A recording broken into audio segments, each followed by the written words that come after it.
ప్రభుత్వ యంత్రాంగంపై ప్రజలకు విశ్వాసాన్ని కల్పిస్తూ పారదర్శకత, జవాబుదారీతనాన్ని పెంపొందించడమే సమాచార హక్కు చట్టం ముఖ్య ఉద్దేశమని రాష్ట్ర సమాచార commission chief commissioner Chandrasekhar Reddy అన్నారు. సమీకృత జిల్లా కార్యాలయాల సముదాయం ప్రధాన సమావేశ మందిరంలో శుక్రవారం సమాచార హక్కు చట్టం 2005పై పిఐఓలకు, ఏపీఐఓలకు, అన్ని శాఖల అధికారులకు అవగాహన సదస్సు నిర్వహించారు. ఈ సదస్సుకు రాష్ట్ర సమాచార commission chief commissioner Chandrasekhar Reddy ముఖ్య అతిథిగా విచ్చేయగా సమాచార కమిషనర్లు పివి శ్రీనివాసరావు, దేశాల భూపాలు హాజరయ్యారు. జిల్లా collector Ila Tripathi, police commissioner Sai Chaitanya, అన్ని శాఖల జిల్లా అధికారులు పాల్గొన్నారు. ఈ సందర్భంగా చీఫ్ కమిషనర్ మాట్లాడుతూ ప్రజాస్వామ్య దేశంలో సమాచారం అందుబాటులో ఉంటేనే ప్రజలకు ఉపయోగమని, ప్రజలు కోరిన సమాచారాన్ని వారికి తెలియజేసే బాధ్యత అధికారులపై ఉందని అన్నారు.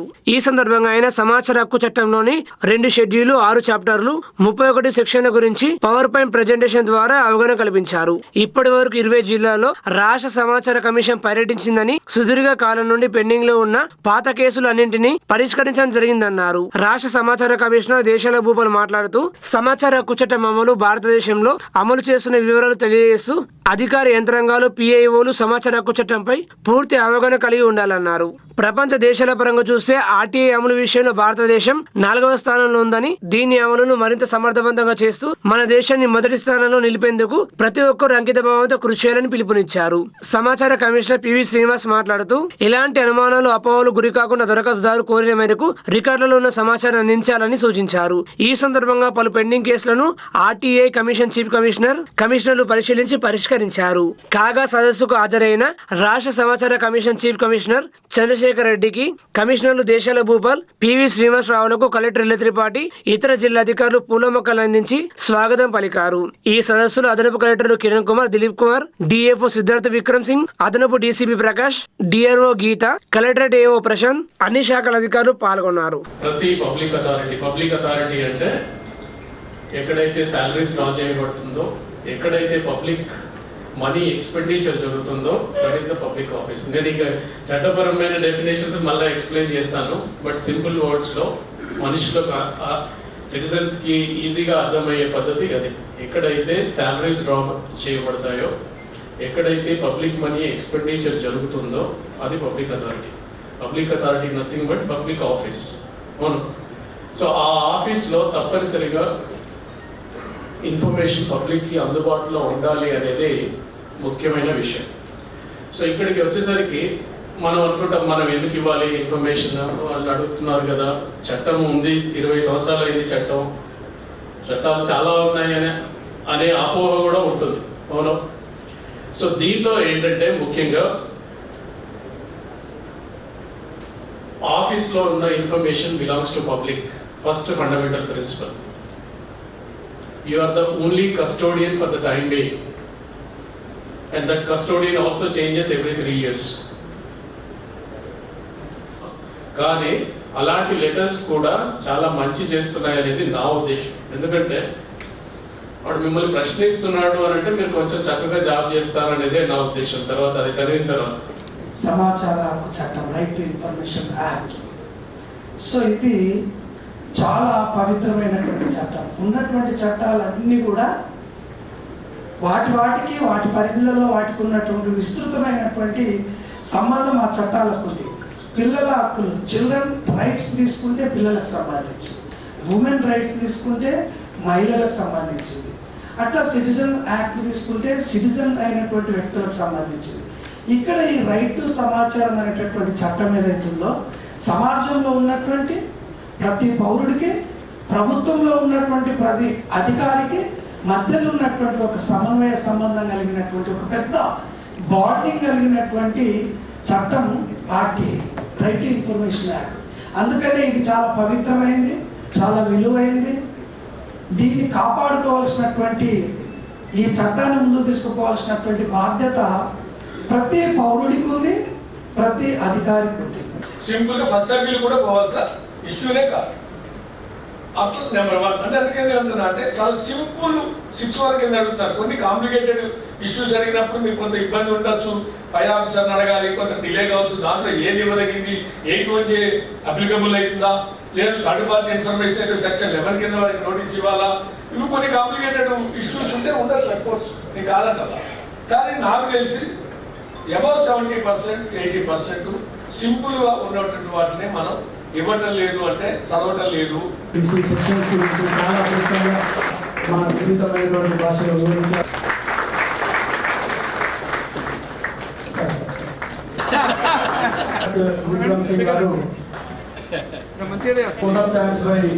IPS తెలియజేస్తున్నా. నిజామాబాద్ లో ధాన్యం కొనుగోలుపై కలెక్టరేట్ లో ప్రభుత్వ సలహాదారు సుదర్శన్ రెడ్డి, జిల్లా కలెక్టర్ త్రిపాఠి సమీక్ష సమావేశం నిర్వహించారు. నిజామాబాద్ జిల్లాలో వరి ధాన్యం, మొక్కజొన్న కొనుగోలు సజావుగా జరుగుతున్నాయని రాష్ట్ర ప్రభుత్వ సలహాదారు సుదర్శన్ రెడ్డి సంతృప్తి వ్యక్తం చేశారు. జిల్లా కలెక్టర్ త్రిపాఠి పర్యవేక్షణలో పౌర సరఫరాలు, రెవెన్యూ, రవాణా, సహకార తదితర శాఖలన్నీ ధాన్యం, మొక్కజొన్న సేకరణ విషయంలో సమర్థవంతంగా పనిచేస్తున్నాయని అన్నారు. కలెక్టర్ త్రిపాఠితో కలిసి శుక్రవారం సాయంత్రం సమీకృత జిల్లా కార్యాలయాల సముదాయంలో ప్రభుత్వ సలహాదారు సుదర్శన్ రెడ్డి కొనుగోలు కేంద్ర నిర్వహణ తీరుతెన్నులపై సంబంధిత అధికారులతో సమీక్ష నిర్వహించారు. అంతకుముందు వేలుపూరు, చెంగల్, ఆలూరు, మిడతపల్లి తదితర గ్రామాలలో కొనుగోలు కేంద్రాన్ని క్షేత్రస్థాయిలో స్వయంగా పరిశీలించారు. ప్రభుత్వ సలహాదారు సుదర్శన్ రెడ్డి మాట్లాడుతూ జిల్లాలో ప్రభుత్వ పరంగా కొనుగోలు కేంద్రాల ద్వారా ఇప్పటి వరకు 5.82 లక్షల మెట్రిక్ టన్నుల ధాన్యం సేకరణ జరిగిందని తెలిపారు. ఒక్క బాల్కొండ నియోజకవర్గం మినహా జిల్లాలోని మిగతా అన్ని చోట్ల ధాన్యం కొనుగోలు దాదాపుగా పూర్తయ్యాయని తెలిపారు. బాల్కొండ సెగ్మెంట్ లో వరి కోతలు కొంత ఆలస్యంగా పూర్తి కావడం వల్ల కేంద్రాలకు ధాన్యం దిగుబడులు వారం రోజుల క్రితం నుండి రావడం ప్రారంభమైందని, మరో 3 రోజుల్లో పూర్తి స్థాయిలో ధాన్యం కొనుగోలు జరిపేలా జిల్లా యంత్రాంగం పకడ్బందీ చర్యలు తీసుకుందని వివరించారు. అకాల వర్షాలు కురిస్తే రైతులు నష్టపోయే ప్రమాదం ఉన్నందున పెద్ద ఎత్తున హమాలీలు వాహనాలను సమకూరుస్తూ ప్రతిరోజు సగటున జిల్లాలో 15,000 మెట్రిక్ టన్నులపై చీలుకు ధాన్యం సేకరిస్తూ రైస్ మిల్లులకు తరలించడం జరుగుతుందని అన్నారు. లోడింగ్, అన్లోడింగ్ కు ఇబ్బందులు తలెత్తకుండా దూర ప్రాంతాల నుండి సైతం హమాలీలను రప్పించామని, ప్రతిరోజు 400 నుండి 500 లారీలు ఇతర వాహనాలలో ధాన్యం రవాణా జరుగుతుందని తెలిపారు. ప్రభుత్వ గోడలలో స్థలభావం ఏర్పడిన నేపథ్యంలో ప్రైవేట్ గిడ్డంగులను అద్దెకు తీసుకుని రైతుల నుంచి సేకరించిన వ్యవసాయ ఉత్పత్తులను భద్రపరుస్తున్నామని తెలిపారు. ఎట్టి పరిస్థితుల్లో ఏ ఒక్క రైతు కూడా ఇబ్బంది పడకూడదని ప్రభుత్వ సంకల్పం మేరకు జిల్లాలో వరిధాన్యం, మొక్కజొన్న కొనుగోలును సాఫీగా కొనసాగేలా అధికార యంత్రాంగం శాశ్వత కృషి చేస్తుందని తెలిపారు. పంట ఉత్పత్తుల కొనుగోలు విషయంలో విమర్శలు చేస్తున్న వారు క్షేత్రస్థాయిలో ఏం జరుగుతుందనేది గమనించి వాస్తవాలు మాట్లాడాలని హితవు పలికారు.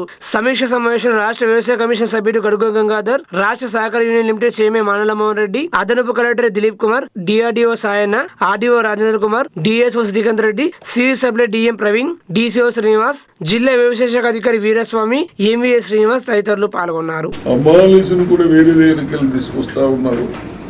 బహుశా సికింద్రాబాద్కి వెళ్ళి కూడా తీసుకొస్తా ఉన్నారు. ఇవన్నీ ఎందుకు వెళ్తా ఉన్నాము? మన ముఖ్యమంత్రి గారు మీరేమైనా చేయండి, రైతులకు ఇబ్బంది కాకుండా చూడండి ఆ అధికారులకు వీడియో కాన్ఫరెన్స్ పెట్టి చెప్పిన తర్వాత తప్పనిసరిగా అందరూ బాధ్యతగా బాగా చేస్తూ ఉన్నారు. నేను కూడా మొన్న 2 days కింద అన్ని రివ్యూ చేసిన తర్వాత అయినా కొందరు తెలిసి తెలియక ఛానల్స్లో కానీ పేపర్లో కానీ ఇష్టం వచ్చేటట్టు రాస్తూ ఉన్నారు, చూపిస్తూ ఉన్నారు. నేను దాన్ని దృష్టిలో పెట్టుకొని నేను ఈటీవీలో 9:30కి ఏదో చూపించాను. నాకు తెలిసినంత మటుకు అట్లా ఉండదు. కానీ అయినా మా బాధ్యత అని మేము పొద్దున వెళ్ళి ఏదైతే బాల్కొండ కాన్స్టిట్యున్సీ, వేల్పూరు, చెంగల్, ఈ విలేజ్లన్నీ, ఆలూరు, మిర్జాపల్లి, ఇవన్నీ విలేజ్లు తిరుక్కుంటూ వస్తూ ఉన్నాం. తప్పనిసరిగా ఇంకా 3 daysలో కేవలం మనకు ఇంకా 75,000-80,000 tons ఉన్నాయి. దాన్ని తప్పనిసరిగా తొందరగా లిఫ్ట్ చేస్తారు. ఒకటి ఏంటంటే గోదామ్స్ లేక ఫస్ట్ క్రాప్ వర్షాలు పడ్డ వర్షాకాలం క్రాప్ కూడా 7 lakhs tons వస్తే అది ఇదన్నీ గోదాములు ఎక్సైజ్ అవుతూ ఉన్నాయి కాబట్టి లేట్ అవుతూ ఉంది. సెకండ్ ఏమో ఎండలు ఎక్కువ ఉన్నాయి. అమ్మాలీస్ కూడా వాళ్ళు కూడా మనుషులే కాబట్టి ఎండలు ఎక్కువ అయిన తర్వాత 11 తర్వాత మేము కూడా దించే పరిస్థితి లేదు. అప్ టు 11 to 5 వాళ్ళు కూడా దించక ఇవన్నీ ఇబ్బందులు అవుతూ ఉన్నాయి కాబట్టి ఇప్పటి వరకు డిలే అయింది. అయినా ఈ 3 daysలో కంప్లీట్ అవుతుంది. ఒకటే కొన్ని ఏరియాలలో ఆ వడ్లు ఏం వేసిందో తెలుస్తలేదు. ఏమని ఏ పేరు పెట్టి సెల్ చేయాలో అర్థమవుతలేదు. కాబట్టి ఏదంటే అది వేసుకోకుండా అయినంత మటుకు నాణ్యత ఉంటే మనం ఎవరికి ఇస్తున్నాం? రైస్ మిల్లర్స్కి ఇస్తాం. వాడు ఓన్లీ కమిషన్ ఏజెంట్ రైస్, ఎవరు రైస్ మిల్లర్స్. మనకు ఇంత పర్సంటేజ్ ఇవ్వమని చెప్తాం కాబట్టి వాళ్ళ మీద కూడా చిన్న మనం అడ్వాంటేజ్ ఉంటే, చిన్న ఉంటే అవి 2 ఇంకా ఎక్కువ అడుగుతారు. కాబట్టి నెక్స్ట్ కూడా అలా రాకుండా రైతులు జాగ్రత్త పడాలని చెప్తూ మేజు కూడా అయినంత మటుకు అయిపోయింది, కొంది ఇంకో 10,000 టన్నులు ఉన్నదని చెప్తా ఉన్నాను. కాబట్టి అది కూడా తొందరనే రైతులు కొన్ని బయట అమ్ముకుంటా ఉన్నారు. అలా అమ్ముకుంటా పర్వాలేదు, బయట అమ్మేయండి. గోదాములు లేక ఇబ్బందులు అవుతా ఉన్నాయి. కాబట్టి అవన్నీ దృష్టిలో పెట్టుకొని మీరు గోదాము చూపించినా మీ దగ్గర పర్చేజ్ చేసి అక్కడ పెట్టడానికి రెడీ ఉన్నారు ప్రభుత్వం. ఈ 2 తప్పనిసరిగా చేయాలి. అదేవిధంగా ప్రెస్ మిత్రులకు రిక్వెస్ట్ చేస్తూ ఉన్నాను, ఏదన్నా టీవీలలో చూపించినా కానీ రాసినా కానీ ఒక బాధ్యతగా అధికారులు కానీ రైతులు కానీ పండించిన పంట ఉంటా ఉన్నవి ఇన్ని లక్షల టన్నులు, దాన్ని ఇంత కష్టపడి చేస్తూ ఉన్నారని అనకుండా నేను ఒకటే హెచ్చరిస్తూ ఉన్నాను. మీరు ప్రెస్లో రాసినప్పుడు టీవీలో చూపించినప్పుడు క్రాప్ హార్వెస్టింగ్ ఎప్పుడైంది, కోత ఎప్పుడైంది, ఎన్ని రోజుల నుంచి కల్లాలు ఉన్నది కానీ చెక్ వేసుకోండి. అది చెక్ వేసుకొని గోదాములు కూడా చూడండి. మన డిస్టిక్లో గోదాములు ఎన్ని ఉన్నాయి, ఇప్పుడు వరకు ఎంత లిఫ్ట్ చేశారు. సరే ఇప్పుడు కూడా ప్రైవేట్ ఎక్కడ ఉంటే అక్కడ, ఇప్పుడు వేల్పూర్లో ఎక్కడో పాత ఉంటే అవి ఇవన్నీ తీసేసుకున్నాం. అవన్నీ ట్రాక్టర్లతో లిఫ్ట్ చేయమని చెప్పడం జరిగింది. కాబట్టి తప్పనిసరిగా నాకు తెలిసినంత మటుకు 3 రోజుల్లో కంపల్సరీ అయిపోతుంది. ఆర్మూరు మున్సిపల్ కార్యాలయంలో నేడు ఎస్సీ యువతకు ఇంటర్వ్యూలు నిర్వహించామని మున్సిపల్ చైర్పర్సన్ గోనిలారి రఘు తెలిపారు. ఈ సందర్భంగా మున్సిపల్ చైర్పర్సన్ గోనిలారి రఘు మాట్లాడుతూ మున్సిపల్ కార్యాలయం పరిధిలోని ఎస్సీ సామాజిక వర్గానికి చెందిన నిరుపేద నిరుద్యోగ యువతకు స్వయం ఉపాధి కల్పించేందుకు ఈ రోజు ఇంటర్వ్యూలు నిర్వహించామన్నారు. 2025-26 ఆర్థిక సంవత్సరానికి గాను ఏసీ కార్పొరేషన్ రుణాల కోసం ఆన్లైన్ లో దరఖాస్తు చేసుకున్న వారికి ఈ రోజు మున్సిపల్ కార్యాలయంలో ఇంటర్వ్యూల ద్వారా ఎంపిక ప్రక్రియ చేపట్టడం జరిగిందని, ద్విచక్ర త్రిచక్ర వాహనాలు, పాడి గేదెల యూనిట్ల మంజూరు కోసం దరఖాస్తు చేసుకున్న అభ్యర్థుల అర్హతను బట్టి పరిశీలించడం జరిగిందని, ఈ పథకం కింద వివిధ రకాల వ్యాపారాలు నెలకొల్పుకోవడానికి మొత్తం 83 మంది అభ్యర్థులు దరఖాస్తు చేసుకున్నారని, వారిలో సుమారు 63 మంది అభ్యర్థులు ఇంటర్వ్యూలకు హాజరయ్యారని తెలిపారు. నిరుద్యోగ యువత సొంతంగా వ్యాపారాలు చేసుకుని ఆర్థికంగా ఎదగాలనే ఉద్దేశంతోనే కాంగ్రెస్ ప్రభుత్వం ఈ రుణాలను మంజూరు చేస్తుందని తెలిపారు. కాంగ్రెస్ పార్టీ అన్ని వర్గాల అభివృద్ధికి ఎంతో కృషి చేస్తుందని తెలిపారు. బ్యాంకుల నిబంధనల ప్రకారం అర్హత కలిగిన ప్రతి ఒక్కరికి త్వరితగతిన రుణాలు అందేలా కృషి చేస్తామని తెలిపారు. ఈ కార్యక్రమంలో బ్యాంక్ అధికారులు, మిప్మా టీఎం సుదేశ్రీ, కాంగ్రెస్ నాయకులు శాలా ప్రసాద్ తదితరులు పాల్గొన్నారు. నమస్కారం. ఆర్మూర్ మున్సిపల్ కార్యాలయం పరిధిలోని ఎస్పీ సామాజిక వర్గానికి చెందిన నిరుపేద నిరుద్యోగ యువతకు స్వయం ఉపాధి కల్పించేందుకు ఈ రోజు ఇంటర్వ్యూలు నిర్వహించాము. 2025-26 ఆర్థిక సంవత్సరానికి గాను ఎస్పీ కార్పొరేషన్ రుణాల కోసం ఆన్లైన్లో దరఖాస్తు చేసుకున్న వారికి ఈ రోజు మున్సిపల్ కార్యాలయంలో ఇంటర్వ్యూల ద్వారా ఎంపిక ప్రక్రియ చేపట్టడం జరిగింది. 2 వీలర్ 3 వీలర్ పాడిగేదెల యూనిట్ల మంజూరు కోసం దరఖాస్తు చేసుకున్న అభ్యర్థుల అర్హతను బట్టి పరిశీలించడం జరిగింది.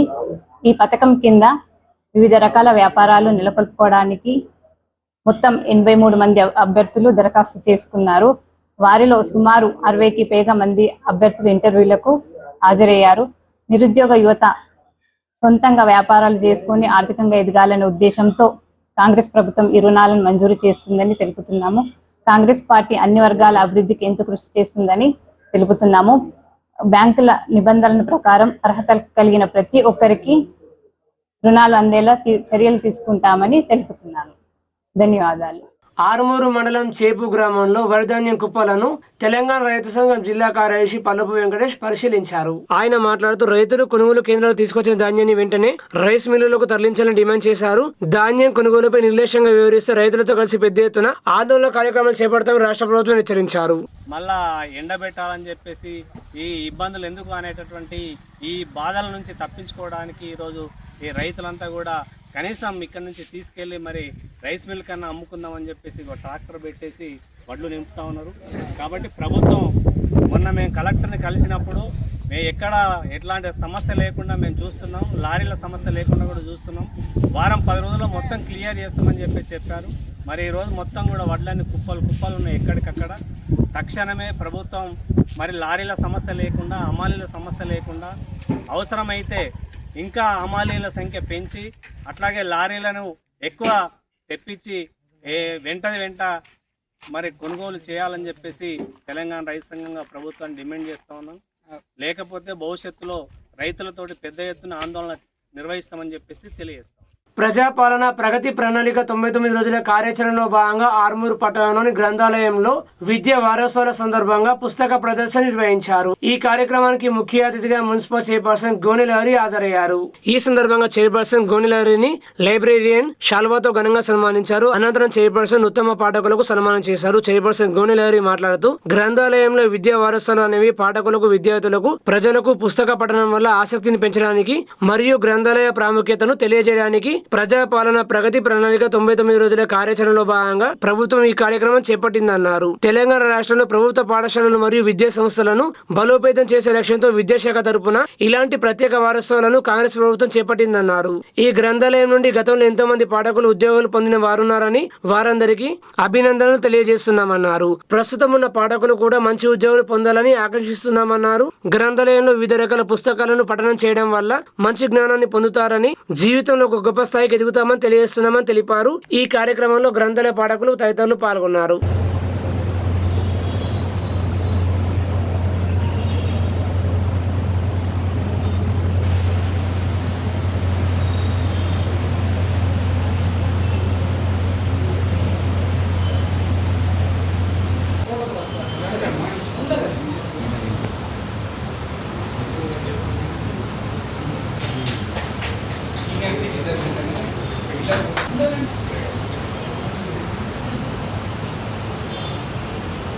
ఆర్మూరు పట్టణ ప్రజలందరికీ నమస్కారం. గ్రంథాలయంలో విద్యా వారోత్సవాలు అనేవి పాఠకులకు, విద్యార్థులకు, ప్రజలకు పుస్తక పఠనం పట్ల ఆసక్తిని పెంచడానికి మరియు గ్రంథాలయ ప్రాముఖ్యతను తెలియజేయడానికి ప్రజాపాలన ప్రగతి ప్రణాళికలో 99 రోజుల కార్యాచరణలో భాగంగా ప్రభుత్వం ఈ కార్యక్రమం చేపట్టింది. తెలంగాణ రాష్ట్రంలో ప్రభుత్వ పాఠశాలలు మరియు విద్యా సంస్థలను బలోపేతం చేసే లక్ష్యంతో విద్యాశాఖ తరపున ఇలాంటి ప్రత్యేక వారోత్సవాలను కాంగ్రెస్ ప్రభుత్వం నిర్వహిస్తుంది. ఈ గ్రంథాల నుండి గతంలో ఎంతో మంది పాఠకులు ఉద్యోగాలు పొందిన వారు ఉన్నారు. వారందరికీ అభినందనలు తెలియజేస్తున్నాను. ప్రస్తుతం ఉన్న పాఠకులు కూడా మంచి ఉద్యోగాలు పొందాలని ఆకాంక్షిస్తున్నాను. గ్రంథాలయంలో వివిధ రకాల పుస్తకాల పఠనం చేయడం వల్ల మంచి జ్ఞానాన్ని పొందుతారని, జీవితంలో గొప్ప స్థాయికి ఎదుగుతారని తెలియజేస్తున్నాను. అందరికీ ధన్యవాదాలు. ప్రైవేటు, కార్పొరేటివ్ విద్యా సంస్థలపై ఫీజు నియంత్రణ చట్టాన్ని అమలు చేయాలని పీడీఎస్యూ ఆర్మూర్ ఏరియా అధ్యక్షులు నిఖిల్ రాష్ట్ర ప్రభుత్వాన్ని డిమాండ్ చేశారు. ఆర్మూరు పట్టణంలో పీడీఎస్యూ ఆర్మూర్ ఏరియా కమిటీ ఆధ్వర్యంలో మీడియా సమావేశం నిర్వహించి మాట్లాడుతూ రాష్ట్రంలో ప్రైవేట్, కార్పొరేట్ విద్యా సంస్థలలో విద్యార్థి తల్లిదండ్రులతో విచ్చలవిడిగా ఫీజులను వసూలు చేసిన పరిస్థితి కొనసాగుతుందని విమర్శించారు. ఇప్పటికైనా పర్మిషన్ లేకుండా కొనసాగుతున్న ప్రైవేట్ విద్యా సంస్థలపై చర్యలు తీసుకోవాలని, అలాగే వారికి ప్రత్యేకంగా ఫీజు నియంత్రణ చట్టాన్ని అమలు చేయాలని డిమాండ్ చేశారు. అంతేకాకుండా ప్రభుత్వ విద్యారంగాన్ని బలోపేతం చేయడం కోసం తగిన చర్యలు తీసుకోవాలని, విద్యార్థులకు అందాల్సిన స్కాలర్షిప్ రీఎంబర్స్మెంట్ బకాయిలను వెంటనే విడుదల చేయాలని డిమాండ్ చేశారు. ఈ కార్యక్రమంలో పీడీఎస్ ఆర్మూర్ ఏరియా ప్రధాన కార్యదర్శి రాజు, సహాయ కార్యదర్శి సిద్ధార్థ, నాయకులు ప్రణయ్ తదితరులు ఉన్నారు. ప్రైవేట్, కార్పొరేట్ విద్యా సంస్థలలో ఫీజుల దోపిడీని అరికట్టాలా, అట్లాగే ఫీజు నియంత్రణ చట్టాన్ని అమలు చేయాలని మేము పీడీఎస్గా డిమాండ్ చేస్తున్నాం. ఎందుకంటే మధ్య పేద తరగతి తల్లిదండ్రులు కావచ్చు, కుటుంబాలు వాళ్ళ రక్తం దాగుతున్నటువంటి ప్రైవేట్, కార్పొరేట్ పైన కఠినంగా చర్యలు తీసుకోవాలని మేము రాష్ట్ర ప్రభుత్వాన్ని కోరుతున్నాం. ఎక్కడైతే ఒక ఎల్కేజీకి మాత్రమే 20-30 వేలు తీసుకున్నటువంటి ప్రైవేట్, కార్పొరేట్ ఇలాంటి వాటిపైన ఫీ స్ట్రక్చర్ లేదు, ఎలాంటి మౌలిక సదుపాయాలు లేకుండా కొన్ని ప్రైవేట్, కార్పొరేట్ విద్యా సంస్థలు వ్యవహరిస్తూ ఉన్నాయి, ఫీజులు తీసుకుంటా ఉన్నాయని మనకు అనిపిస్తూ ఉన్నది. వెంటనే వాటిపైన కఠినంగా చర్యలు తీసుకోవాలని రాష్ట్ర ప్రభుత్వాన్ని డిమాండ్ చేస్తున్నాం. లేదంటే ఖచ్చితంగా దీన్ని పెద్ద ఉద్యమం చేసి రాష్ట్ర ప్రభుత్వం కోట కూర్చిందాకా ఊరుకోబోమని హెచ్చరిస్తా ఉన్నాం. వేల్పూర్, భీమ్గల్ మరియు చెంగల్ గ్రామాలలో వడ్ల కొనుగోలు కేంద్రాలను రాష్ట్ర ప్రభుత్వ సలహాదారు సుదర్శన్ రెడ్డి సందర్శించారు. వేల్పూర్, భీమ్గల్ మరియు చెంగల్ గ్రామాలలో వడ్ల కొనుగోలు కేంద్రాలను రాష్ట్ర సహకార union limited chairman Manala Mohan Reddy, DCC అధ్యక్షుడు నాగేష్ రెడ్డి, సబ్ కలెక్టర్ అభిగేన్ మాల్వియా తదితరులతో కలిసి రాష్ట్ర ప్రభుత్వ సలహాదారు సుదర్శన్ రెడ్డి సందర్శించారు. ఇప్పటి వరకు లక్షల టన్నులు వడ్ల కొనుగోలు చేయడం జరిగిందని, ఇక్కడ క్రాప్ లేట్ గా రావడం వల్ల లేట్ అవుతుందని తప్ప అన్ని ఖచ్చితంగా కొనుగోలు చేస్తామని, కలెక్టర్ కూడా రైస్ మిల్లులను సందర్శిస్తున్నారని, ఇదంతా మీకోసం చేస్తున్నామని, కాబట్టి రైతులు తొందరపడవద్దని రైతులకు రిక్వెస్ట్ చేస్తున్నామన్నారు. ఈ కార్యక్రమంలో కాంగ్రెస్ నాయకులు తదితరులు పాల్గొన్నారు. అందరం కలిసి ఏ విధంగా సాల్వ్ చేస్తే బాగుంటుంది, వాళ్ళకి తొందరగా వడ్లు లిఫ్ట్ చేస్తే ఏది బాగుంటుందని ఆలోచించి మాట్లాడుకోవాలి. కానీ ఊరికైనా ప్రశ్నలు చెప్పుకున్నాడు దాంతో ఏం వచ్చేది పోయేది లేదు. కాబట్టి తప్పనిసరిగా గత 2 సంవత్సరాల నుంచి నిజామాబాద్ డిస్టిక్లో ఎక్కడ చిన్న ఇబ్బందులు కాకుండా మరి అధికారులు, సివిల్ సప్లై ఆఫీసర్సు, మరి రైతులు కూడా కోఆర్డినేషన్గా చేస్తూ ఉన్నారు. కాబట్టి ఇవి తొందరలే. మరి అదే కాకుండా కమ్మరిపల్లిలో ఆడ కూడా ఒక 2-3 రోజుల్లో బయటకు పంపించడానికి ప్రయత్నం చేస్తాం. అవి కూడా కంప్లీట్ అవుతాయి. కాబట్టి అదేవిధంగా మీరు ఎక్కడన్నా మట్టి కొట్టుకోవడానికి కానీ, మొరం కొట్టుకోవడానికి కానీ, చెరువులో తీసుకున్న దానికి ఎటువంటి డబ్బులు కట్టే అవసరం లేదు. ఇప్పుడే చెప్పాను ఆఫీసర్లకు, ఎక్కడ టిప్పర్లు కూడా ఆపకండి. మీరు పెద్ద పెద్ద టిప్పర్లు అయితే రోడ్డు ఖరాబ్ అయితే అని మీ విలేజర్స్ అంటున్నారు, కానీ మేము అంటలేం. అదేవిధంగా శ్రీరామ్ సాగర్ మట్టి బాగుంటుంది. మీకు అవసరం ఉన్న పొలాల పెద్ద టిప్పర్లు పెట్టుకొని తెచ్చుకోవచ్చు. దానికి ₹1 తీసుకోలేదు. కాకపోతే ఏంటంటే మనం కొన్ని నామ్స్ పెట్టుకున్నాం. ఉస్కేక్ కానీ, మొరం కానీ. మొరంకు ₹45 పర్ టన్ కట్టాలి. ఉస్కేకు ₹300 పర్ టన్ కట్టాలి. అవి కట్టుకొని పర్మిట్ తీసుకోండి. ఎక్కడ కూడా ఎవరు ఇబ్బంది పెట్టాలి. నేను కూడా సబ్ కలెక్టర్ సాబ్ ఆప్కి బోల్ రావు, ఎక్కడన్నా చెరువులలో కూడా మట్టి తీయండి. చెరువులు లోతవుతాయి. మట్టి తీసి ఎక్కడన్నా గ్రావెల్ వచ్చినా పోసి పక్కన పెట్టుకోండి. ఇక్కడ రోడ్లలో వేసుకోండి. ఎక్కడన్నా వేసుకోండి. కాకపోతే కొద్దిగా డబ్బులు కట్టిన ₹45. అంతకంటే ఎక్కువ మీకు ఇబ్బంది పెట్టారు, ఏం చేయరు.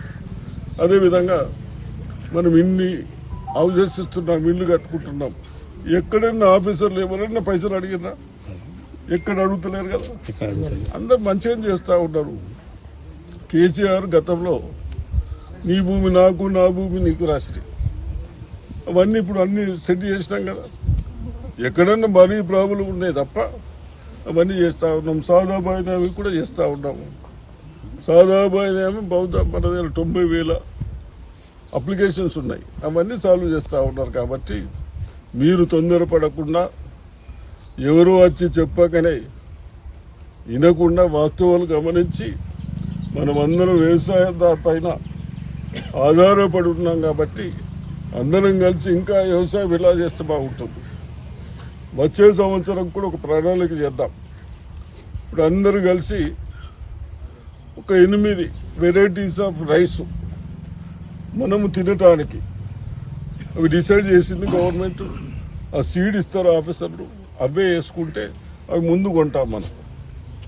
కాబట్టి అటువంటి ప్రణాళికలు చేస్తూ ఉన్నాం. అదేవిధంగా పామ్ ఆయిల్ కూడా మీ అందరికి రైతులము ఎక్కడన్నా నీళ్ళ సౌలతున్న దగ్గర నేను ఒక పెద్ద మనిషిగా చెప్తా ఉన్నాను, చూస్తూ ఉన్నాం.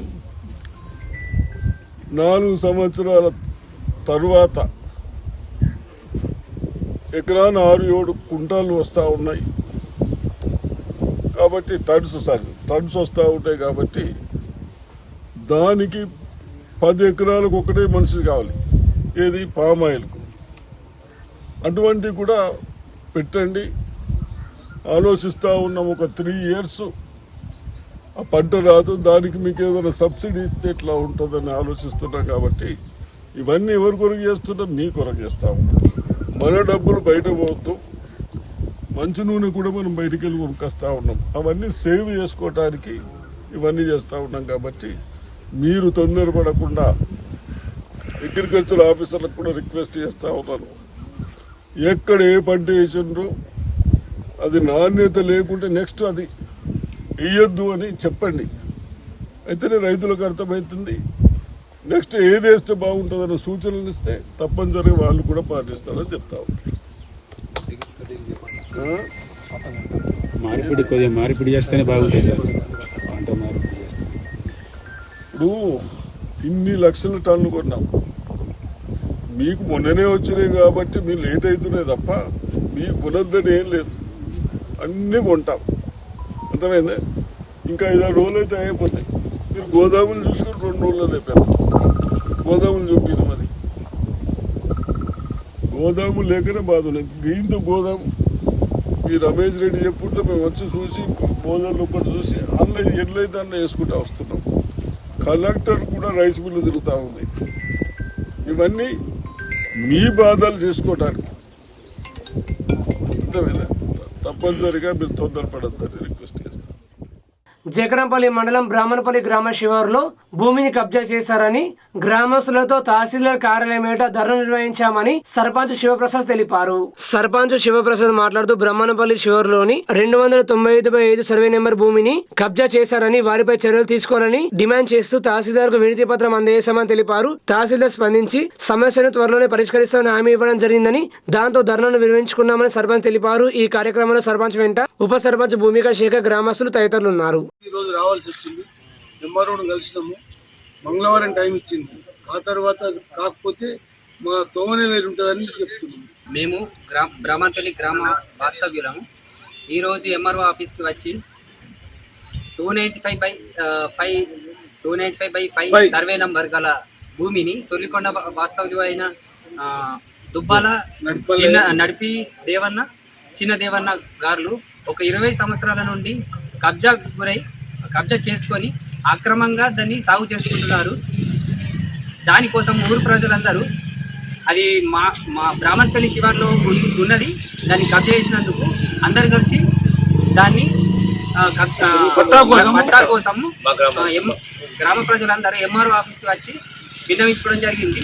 దీనికి ఎంఆర్ఓ మేడం గారు స్పందించి తక్షణమే మంగళవారం అన్న బుధవారం అన్న వచ్చి ఏడీ గారిని తీసుకొని వచ్చి తక్షణమే మీకు న్యాయం చేద్దామని చెప్పి జరగడం జరిగింది, హామీ ఇచ్చింది. పెంచిన పెట్రోల్ డీజిల్ ధరలను తగ్గించాలని సిపిఎం పార్టీ జిల్లా కార్యదర్శి రమేష్ బాబు డిమాండ్ చేశారు.